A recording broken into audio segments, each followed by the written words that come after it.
Is there such thing as the perfect client?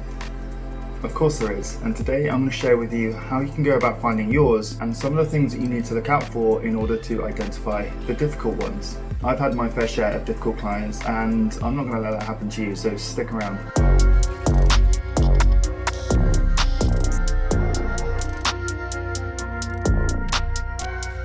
What's up everyone, I'm Tristan Parker and I'm committed to helping you guys up your website design game and improve your business. I will never forget my first nightmare client. Let's call him Dan. Oh, Dan.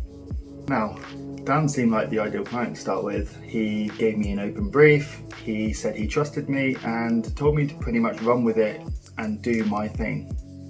Amazing. But Dan turned out to be what we call a micromanager and wanted to put his own stamp on his website.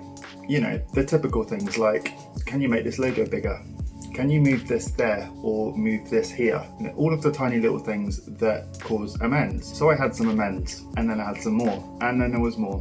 You see where I'm going with this. Once the project was finished, I couldn't even recognize it anymore. You know, it wasn't really my work. It was a combination of some of my ideas and all of the revisions that Dan had sent across. So I pretty much just washed my hands with it. I was no longer proud of it, and to be honest, it didn't really do a lot for Dan's business as well, which essentially, if the website doesn't do the job that it needs to do, it then reflects badly on us as a designer. But anyway, I was pretty young, new to the industry, naive, and all I really wanted to do was please my client, which is pretty natural, but in doing this I actually lost sight of what was important. So let me share with you how you can overcome this and how you can go about finding your ideal perfect client. As a professional designer, we actually have to sometimes educate the clients that we are working with and show them exactly what is important within web design. And to be honest guys, it's not actually always how the website looks. I've said this before and I'll say it again. When you try and base the success of a website solely on how it looks, then you're going to be setting yourself up for failure.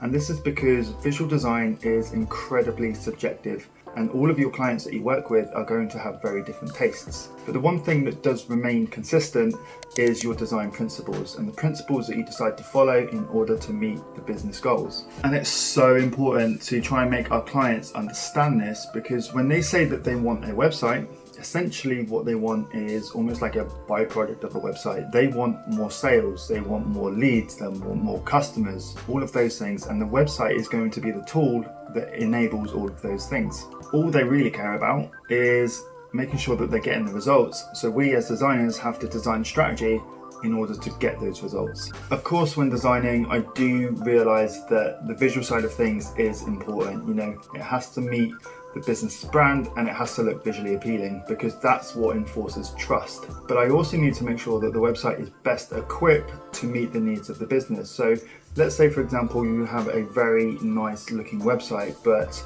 you know, its layout and the structure is terrible, as well as them having really poor call to actions. You know, it's going to look great, but they're not going to deliver on any of the goals that they have. So by making sure that the website is best equipped to meet the business's objectives and not focusing on solely the design, this way we can measure the results and measure the success. So back to my original point, the perfect client is somebody that actually appreciates and understands this. They allow you to educate them on the important things and treat you as a professional without even trying to micromanage you. And you'll be able to spot these kinds of people, you know, right from the initial meeting or initial telephone conversation, because they'll have a few common traits, or they'll say a few things that will perhaps set a couple of alarm bells ringing. You know, for example, maybe they're telling us exactly how things need to look and function. They consider themselves to be educated because they've read one or two blog articles on the internet around the subject. Or maybe they've done something like, maybe they used to code like 15 years ago and so they feel like they know what is current. You know, anything along those lines, anything that sort of demonstrates that they don't 100% trust us, or they are looking for someone that they can essentially